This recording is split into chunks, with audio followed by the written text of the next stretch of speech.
Right breaking చూస్తున్నాం. జూబ్లీహిల్స్ నియోజకవర్గ Congress party అభ్యర్థి ఎంపిక ప్రక్రియలో కసరత్తులు ఊపందుకున్నాయి. ఈ మేరకు ఇన్ఛార్జ్ మంత్రులు కొందరు అభ్యర్థుల పేరును షార్ట్ లిస్ట్ చేశారు. షార్ట్ లిస్ట్ అయిన వారిలో నవీన్ యాదవ్, బొంతు రామ్మోహన్, సిఎన్ రెడ్డి పేర్లు ప్రధానంగా వినిపిస్తున్నాయి. ఈ పేర్లను త్వరలోనే టీపీసీసీ ద్వారా స్క్రీనింగ్ కమిటీకి పంపబోతున్నట్లు తెలుస్తోంది. తుది నిర్ణయం కోసం ఈ జాబితాను పరిశీలించిన అనంతరం కాంగ్రెస్ పార్టీ హైకమాండ్ త్వరలోనే అభ్యర్థిని ఖరారు చేయబోతున్నారు.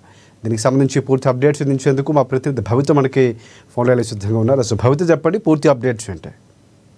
రాజశేఖర్, జూబ్లీహిల్స్ ఉప ఎన్నికకు సంబంధించి అభ్యర్థి ఎంపిక ఎవరిని చేయాలనే అంశానికి సంబంధించి ఇప్పటికే పూర్తి స్థాయిలో సర్వే చేయడం కావచ్చు, డివిజన్ల వారిగా అక్కడ ఇప్పటికే ఏదైతే కాంగ్రెస్ పార్టీ నియమించిందో మంత్రుల కమిటీ ఏదైతే వివేక్ వెంకటస్వామితో పాటు హైదరాబాద్ ఇన్ఛార్జిగా ఉన్నటువంటి పొన్నం ప్రభాకర్, తుమ్మల నాగేశ్వర్ ముగ్గురుతో కలిసినటువంటి కమిటీ వేసింది. ఇప్పటికే డివిజన్ల వారిగా కార్పొరేషన్ చైర్మన్లతో పాటు వివిధ అధికార ప్రతినిధులు నియమించింది. అయితే పూర్తి స్థాయిలో డివిజన్ల వారిగా కావచ్చు, అసలు జూబ్లీహిల్స్ లో ఎవరికి టికెట్ ఇస్తే గెలుపు సాధ్యమవుతుందన్న అంశాలన్నిటిపైన కూడా ఇప్పటికే పూర్తి స్థాయిలో కసరత్తు చేశారు.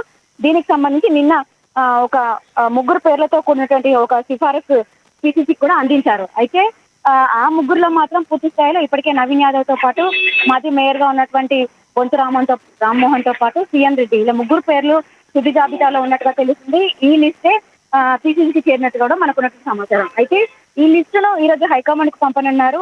హైకమాండ్ మాత్రం ఈ ముగ్గురులో ఉన్నటువంటి ఒక పేరుని అనౌన్స్ చేస్తుందా, లేదంటే కొత్తగా తెరపైకి మరొక పేరును తెస్తుందా అనే ఒక సస్పెన్స్ కూడా కొనసాగుతుంది. పూర్తి స్థాయిలో హైకమాండ్ ఈ రోజు ఒక పేరును అనౌన్స్ చేసిన తర్వాత రేపు అధికారికంగా జూబ్లీహిల్స్ అభ్యర్థి ఉప ఎన్నికకు సంబంధించినటువంటి పేరు అధికారికంగా ప్రకటించే అవకాశం ఉన్న నేపథ్యం అయితే కనబడుతుంది. అభ్యర్థులు కూడా అజారుద్దీన్ దగ్గరకు వెళ్ళి పోటీ చేయాలని కొంచెం ఒత్తిడి తెస్తున్నట్లు కూడా కొన్ని వార్తలు బయటకు వచ్చాయి. సో ఆయన ఏమైనా హైకమాండ్తో మాట్లాడే అవకాశం అని కనిపిస్తుంది, ఎందుకంటే ఎమ్మెల్సీ ఇచ్చారు ఇప్పటికే. సో ఇవి కొనసాగుతున్నటువంటి సందర్భం కనిపిస్తుంది. అంటే దాంతో ఆయన పోటీలో ఉండరని తెలిసింది. కానీ ఎంఐఎం కొంతమంది నేతల దగ్గరికి వెళ్ళటం ఒత్తిడి తెచ్చే ప్రయత్నం చేస్తున్నట్లు తెలుస్తుంది. దీనికి సంబంధించి ఏమైనా ఆయన అక్కడ అధిష్టానంతో మాట్లాడే అవకాశాలు ఏమైనా కనిపిస్తున్నాయా? ఇప్పటి వరకు మనం చెప్తున్నట్టు 3 పేర్లు లిస్ట్ లో ఉన్నాయి. పిసిసికి చేరింది ఫైనల్ లిస్టు అని చెప్పేసి మనం భావించినప్పటికీ పూర్తి స్థాయిలో ఇంకా చాలా మంది పేర్లు బయటకు వస్తున్నాయి.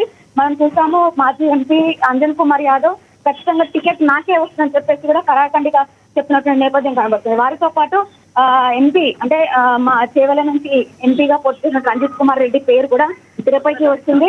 అయితే ఇప్పటికే రంజిత్ కుమార్ రెడ్డి ఇప్పటికే ఫైనల్ చేసినటువంటి ముగ్గురు పేర్లతో పాటు అంజన్ కుమార్ యాదవ్ తో పాటు మరికొందరు గంటల విజయలక్ష్మి పేరు కూడా తెరపైకి వస్తుండటంతో అధిష్టానం ఎలాంటి నిర్ణయం తీసుకుంటుంది, పూర్తి స్థాయిలో విడిచినటువంటి లిస్ట్ లోనే ఒకరిని ఫైనల్ చేస్తుందా, లేదు అంటే ఒకవైపు అంజన్ కుమార్ యాదవ్ చెప్తున్నట్టుగా నా పేరే ఖచ్చితంగా అనౌన్స్ చేస్తుంది అధిష్టానం వారే వాళ్ళ ధీమా వ్యక్తం చేస్తున్న నేపథ్యంలో ఎవరి పేరు అనౌన్స్ చేస్తారని మాత్రం మనం వెయిట్ చేయాల్సిన అంశం అయితే కనబడుతుంది.